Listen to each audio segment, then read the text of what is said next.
আসসালামু আলাইকুম রহমতুল্লাহ। প্রিয় দর্শক, আশা করি সবাই ভালো আছেন। দেশ প্রবাস যে যেখান থেকে দেখছেন সবাইকে জানাচ্ছি আন্তরিক শুভেচ্ছা ও অভিনন্দন। দর্শক, আজকের ভিডিওটি মূলত সার্বিয়া হয়ে যারা ইতালি, ফ্রান্স, জার্মানি ঢোকার স্বপ্ন দেখছেন বা অনেকেই চিন্তা করছেন যে আমি সার্বিয়া ঢুকেই চলে যাব, এই ভিডিওটি তাদের উদ্দেশ্যে। এবং আমাদেরই অনেক ক্লায়েন্ট আছেন যারা সার্বিয়া জমা দিয়েছেন, বিশেষ করে তারা বিষয়টি খেয়াল করবেন। দেখুন, সার্বিয়া হয়ে ইতালি, ফ্রান্স, জার্মানি যাওয়াটা খুব ইজি এবং সহজ একটি ব্যাপার। আপনি সার্বিয়া যেতে পারলে সেখান থেকে খুব ইজিলি 1-2 দিনের মধ্যে যাওয়া সম্ভব। যদিও প্রাইমারি লেভেলে এটা হচ্ছে ইলিগাল একটি ব্যাপার, বাট এটা সহজ একটি প্রক্রিয়া। কিন্তু বিষয় হচ্ছে, আমাদের এখানে অনেকে জমা দিয়েছেন, জমা দিয়ে অনেকেই আমরা পরবর্তীতে শুনেছি যে উনি ফ্রান্স চলে যাবেন, জার্মানি চলে যাবেন। এটা আসলে অত্যন্ত কষ্টদায়ক একটি ব্যাপার। কারণটা হচ্ছে কি, সার্বিয়াতে আমাদের কাছে যারা জমা দিয়েছেন, আমরা যে কোম্পানিগুলোর সাথে কাজ করছি ওই কোম্পানিতে মিনিমাম 6 মাস থেকে 1 বছর কাজ করবে, এই শর্তে আমরা কাজগুলো করছি। আলহামদুলিল্লাহ আমাদের অনেকগুলো অ্যাপ্রুভাল আসছে এবং অনেক বেশ কিছু অ্যাপ্রুভাল আমাদের এই মাস, আগামী মাস এবং মোটামুটি সামনে আসা শুরু হবে। তো আমি যারা আমাদের কাছে জমা দিয়েছেন সার্বিয়ার জন্য, তারা যদি এই চিন্তা করেন আমি ঢুকে সেখানে চলে যাব, তাহলে আমি আন্তরিকভাবে দুঃখিত যে আসলে আপনি আমাদের কাছে ফাইল জমা দেওয়া ঠিক হয়নি।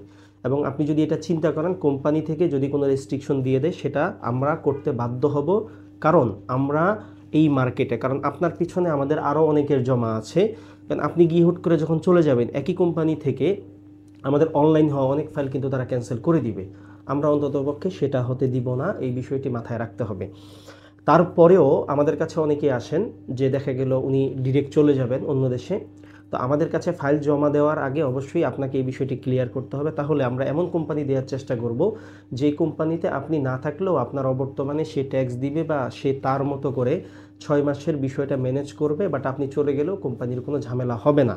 আর আপনারা যদি আগে থেকে এগুলো কনফার্ম না করেন, সেই বিষয়টি আসলে অত্যন্ত কষ্টদায়ক একটি ব্যাপার। তো যারা নতুন করে সার্বিয়ার ফাইল জমা দিতে চাচ্ছেন, আমাদেরকে অনেকে রিকোয়েস্ট করেছেন। আমরা বিগত দিনে সার্বিয়ার ফাইল ওইভাবে নিইনি গত 2 মাস যাবত। তো আপনারা, আমাদের কাছে একটা সুযোগ আসছে যে 20 জনের একটা ভ্যাকেন্সি আছে, যেটা হচ্ছে জেনারেল ওয়ার্কার, যে কোনো জব পাবেন। তবে 100% থাকতে হবে, মিনিমাম 6 মাস থেকে 1 বছর। এই শর্তে যদি জমা দিতে চান, আগামী 11 তারিখের আগে অবশ্যই আপনারা জমা দিতে হবে। এটা হচ্ছে আমাদের শর্ত। আর 15 জন আমাদের এরকম লোক লাগবে যারা ওখানে থাকবেন না। এই ক্ষেত্রে আমাদের অ্যামাউন্ট একটু বেশি লাগবে, এটা অফিসে আপনি যোগাযোগ করবেন। বাট মন খুলে আমাদের কাছে বলতে হবে যে আপনারা থাকবেন না বা আপনাদের বিষয়টি। তাহলে আমরা যে একটা কোম্পানির সাথে আমাদের কথা হয়েছে, সেখানে যদি নাও থাকে বাট তারা ট্যাক্স চালিয়ে যাবে এবং আপনার টিআরসি করে দিবে, এই শর্তে তারা বাট আপনি থাকবেন না, এই শর্তে তারা 15 জনের একটা ভ্যাকেন্সি তারা আমাদেরকে দিয়েছে এবং এটা আমরা ইনশাল্লাহ দিতে পারবো। তো আমাদেরকে আগেই যদি আপনারা ক্লিয়ার করেন যে কে থাকবেন কে থাকবেন না, তাহলে এই বিষয়গুলো আমাদের জন্য খুবই ভালো হয় এবং আপনার পরবর্তীতে যারা জমা দিয়েছে তাদের জন্য ভালো হবে। দেখুন, ক্রোয়েশিয়ার অবস্থা কিন্তু বর্তমানে একটু ভালো দিকে যাচ্ছে না।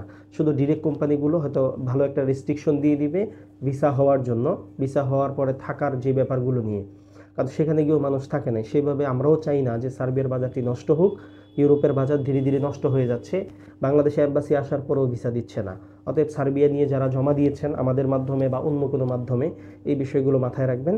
আর কেউ যদি ডিরেক্ট আসলে চলে যেতে চান, আমাদেরকে আগেই ক্লিয়ার করবেন। সেই ক্ষেত্রে আমরা সর্বোচ্চ সাপোর্ট দেওয়ার চেষ্টা করব, যাতে আপনারও ক্ষতি না হয়, আমাদেরও ক্ষতি না হয় এবং এই শ্রমবাজার যেটা, এটারও যেন ক্ষতি না হয়। সবাই দোয়া করবেন, সুস্থ থাকবেন। আসসালামু আলাইকুম রহমতুল্লাহি ওয়া বারাকাতুহু।